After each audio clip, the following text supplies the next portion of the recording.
दिनांक 8/10/2021 को SGT university में एक छात्र का गोली मार के हत्या कर दी गई थी। तो छात्र का नाम विनीत था, जो कि वहाँ पे एजुकेशन ले रहा था, वो आयुर्वेदिक में डिग्री कर रहा था।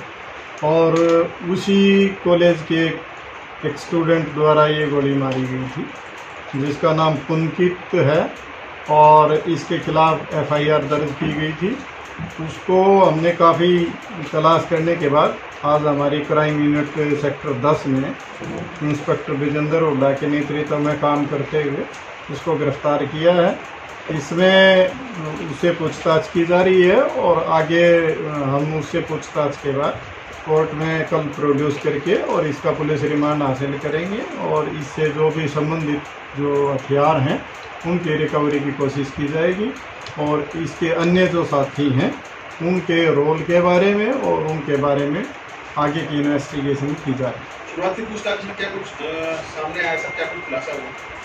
अभी तक तो यही है कि ये दोनों एक ही कॉलेज के स्टूडेंट थे और किसी बात एक लड़की की बात को लेके इनकी आपस में रंजिश चली हुई थी, और इसी झगड़े ने ऐसा भयंकर रूप लिया कि इसने उसको गोली मार दी और उस छात्र की मृत्यु होगी, जिसके संबंध में ही ये FIR दर्ज की गई और आगे की इन्वेस्टिगेशन की जाए। वारदात में कितने लोगों के खिलाफ FIR दर्ज की गई?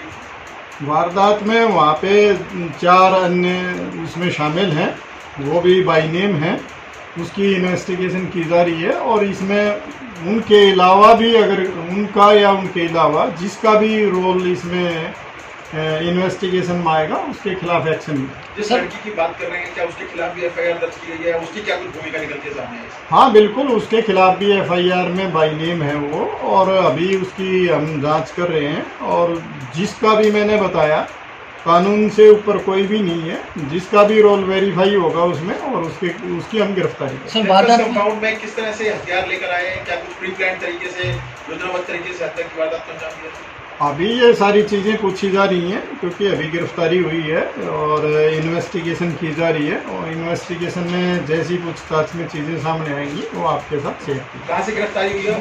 कहाँ इसने फरारी काटी सर ये तमाम? ये आज छावला गांव के पास अपने फादर से पैसे लेने आया था, और वहाँ से पुलिस ने इसको अरेस्ट किया है, और अभी इससे पूछताछ जारी है। पहले भी कुछ आपराधिक रिकॉर्ड रहा है सर इसका?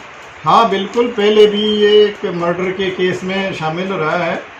ये दिल्ली का मुंडका पुलिस स्टेशन का 2016 का केस था, जिसमें ये गिरफ्तार हुआ था, और उसकी इन्वेस्टिगेशन दिल्ली पुलिस ने की। सर कोई हथियार भी बरामद हुआ है?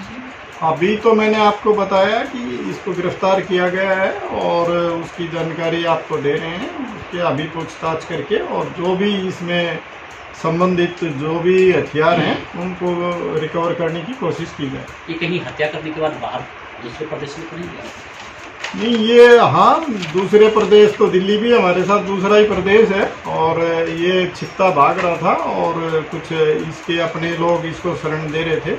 हम उन सारी चीज़ों पे जांच कर रहे हैं, और उस जांच के बाद जैसी चीज़ें वेरीफाई होंगी वैसा एक्शन लिया जाएगा। सर यूनिवर्सिटी विद्या का मंदिर है, तो उस पर इस तरह की वारदात आगे ना हो, उसके लिए क्या अहम कदम उठाएंगे आप लोग?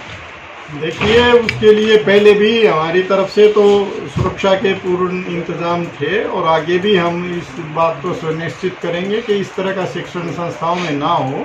लेकिन अब इस तरह के जो ये हादसा है ये दुर्भाग्यपूर्ण था, और इसकी पुनरावृत्ति ना हो इसके लिए भरसक प्रयास किए जाए। सर लेकिन कॉलेज में इस तरह के दंगे जो हैं वो आम बात हो गई है। आए दिन हम लोग न्यूज़पेपर में हर जगह देखते हैं कि कॉलेज में दंगे कराते हैं स्टूडेंट्स, तो इसके लिए क्या हमारे पास नियम कानून? नहीं, देखिए, ये दंगा नहीं था, ये 2 छात्रों के बीच की लड़ाई थी, इसको दंगा नहीं कहा जा सकता। और ये एक ऐसी चीज़ थी जो पुलिस तक नहीं पहुंच पाई, उनके आपस में ही ये रंजिश थी, और ये बात अगर हमारे तक पहले पहुंच जाती तो इस तरह की चीज़ को हम घटित ही नहीं होने देते। लेकिन फिर भी आइंदा हम ध्यान रखेंगे और इस तरह की चीज़ें ना हो पाए। इतना साथी क्या जिसमें 5-6 दिन लगे? नहीं, सातिर की बात नहीं है। देखो, कोई भी आदमी अपने बचाव के लिए भागता है, क्राइम करने के बाद वो कानून से डरता भी है, तो इसलिए भागने की कोशिश करता है और कानून का काम है उसको गिरफ्तार करना। तो हमने उस पर, हमारे पास 2 दिन पहले इन्वेस्टिगेशन आई है क्राइम ब्रांच में और 2 दिन के अंदर हमने उसको गिरफ्तार कर दिया।